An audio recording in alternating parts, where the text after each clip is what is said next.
office or are you running a business? Valuation is the ultimate KPI.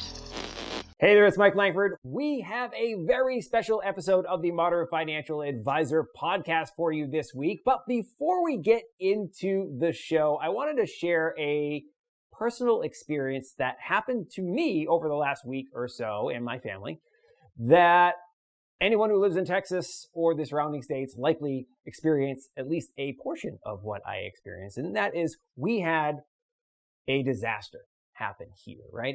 There's no other way to put it. It was a natural disaster. We had extremely cold temperatures for the region, and homes in this region are not designed to sustain temperatures below 25 degrees Fahrenheit.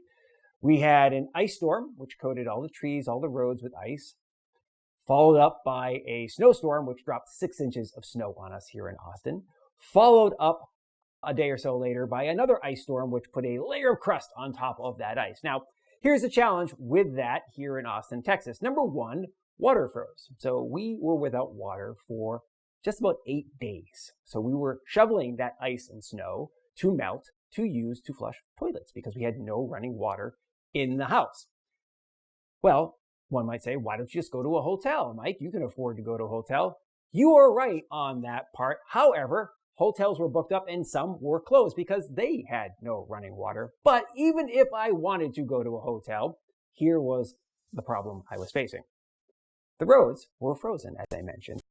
I live in Texas. They do not plow the roads here. They do not have salters or sanders. The roads were like skating rinks. And by the way, people in Texas, if you're in Texas, by the way, and you're a native to Texas, I'll just let you know, hopefully you're not insulted by this. You can't drive in slippery conditions, like even raining conditions. You people are terrible at driving in slippery conditions. So there is absolutely no way that I'm going on the roads with people who have no idea or have never driven in snow or ice. I grew up in New England, but here's the other issue. Again, they didn't plow or sand or salt the roads, and we live in a very hilly neighborhood, right? So to leave my neighborhood, you basically go down a ski slope.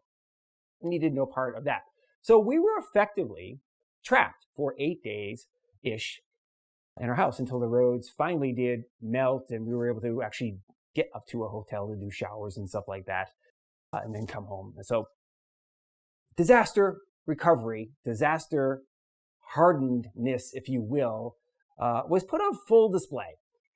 And the reason why I'm relating this story to you is, in this episode of the podcast, by the way, Jeremi Karnell is going to talk a lot about, or at least for a portion of the episode, True Continuity, which is an emergency continuity vault solution for storing all of your emergency continuity plans.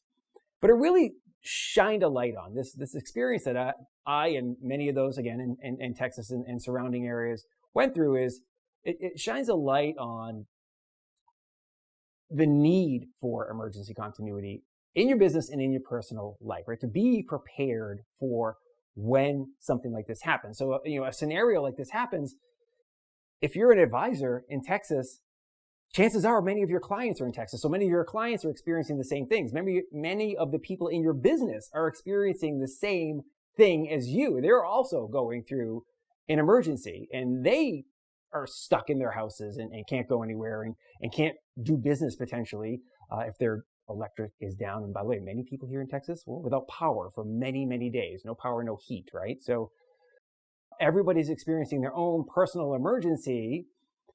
And if the clients are relying on the advisor for some other reason, it might be problematic if that advisor is just not able to do the task because he or she is dealing with their own emergency. So it really just, again, shined a light on the need for preparedness. And some of your emergency continuity plans, as you think through them, may need to involve having somebody at a distance, somebody who is geographically counter-cyclical to you and the weather pattern that happened in your state. When I was early in my career, I used to work for the Pioneer Group, which is a mutual fund company up in Boston. I worked for State Street. I worked for Fidelity.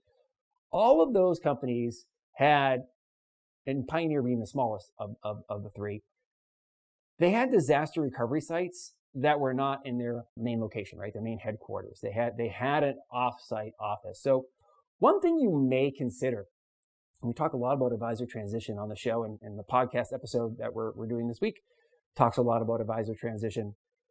But one thing you may consider is having a continuity partner afar from you. So if you're in Austin, Texas, maybe you want somebody in California or New England, right? Or someplace else in the country. So in the event that a massive emergency happens where you are, you have the ability to reach out and say, hey, Bob, Sue, whatever your emergency contact partner is, we got a problem here. Can you jump in, roll up your sleeves a little bit, and be on call for my clients, for trading, for any of the things that need to actually happen in your business?